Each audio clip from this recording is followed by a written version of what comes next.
Նիկողոս Սարաֆյան, սփյուռքահայ գրող, բանաստեղծ։ Ծնվել է 1902-ին Կոստանդնուպոլսից դեպի Բուլղարիայի Վառնա քաղաք մեկնող նավի վրա, որով նրա ընտանիքը գաղթում էր Ակն գյուղից։ Նախնական ուսումը ստանում է Վառնայի Ջիերջան, այնուհետև ազգային վարժարաններում։ 1915-ին սկսվում են Սարաֆյանի 8 տարի տևող դեգերումները տարբեր երկրներով։ Նախ 12-ամյա Նիկողոսը եղբոր հետ մեկնում է Ռումինիա, լինում է Բուխարեստում, Կալասում, Օդեսայում, Դոնի Ռոստովում։ Դրանից հետո Սարաֆյանը ոտքով կտրում անցնում է Ռումինիան, հասնում է Վառնա,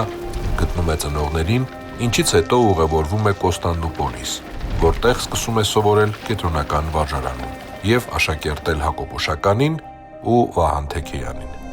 Ուսման վերջին տարին Սարաֆյանը հարկադրաբար կիսատ է թողնում, քանի որ քեմալականները մոտ էին քաղաքը գրավելուն։ Մեկնում է Բուլղարիա, հետո Ռումինիա։ 1923-ին հաստատվում է Փարիզում, իր վերջին հանգրվանում։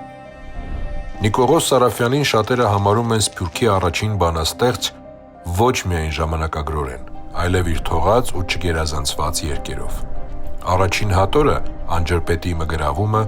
հրատարակում է 1927-ին, 26 տարեկան հասակում։ Լավագույն բանաստեղծությունը այն է ինձի համար, որ արտահայտությունն է ներքին մարդկային ողբերգական լինելիությանը հավիտենական մարդուն մեջ։ Թեև նրա ստեղծագործություններում նկատվում էր եվրոպական ազդեցությունը, սակայն գրում էր իր ուրույն լեզվով, բարձրացնելով իր ժամանակների համար ոչ ստանդարտ խնդիրներ ու հարցեր։ Այդ էր երևի պատճառը, որ թե Սփյուռքում և թե խորհրդային Հայաստանում նրան ընկալում էին ոչ միանշանակ։ Բացի չափածոյից Սարաֆյանը ստեղծագործել է նաև արձակ ժանրում։ Դրա վառ օրինակներից է 1934-ին գրած Իշխանուհին վիպակը։ Նիկողոս Սարաֆյանը մահացավ 1972-ին Փարիզում,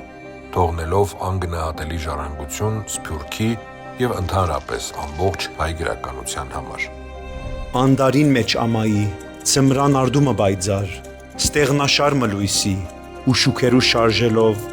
խոլ ձարեձար թունանցար, սեք քայլերով ըտկույսի, խորհրդավոր փյուր լարեր գհնչեին, քու արակ սրունքներդ ռիթմ ներքին, կմատնեին ու շարժուն շրթունքներուդ վրա գրագ, գարդենթոտ սերը կյանքին։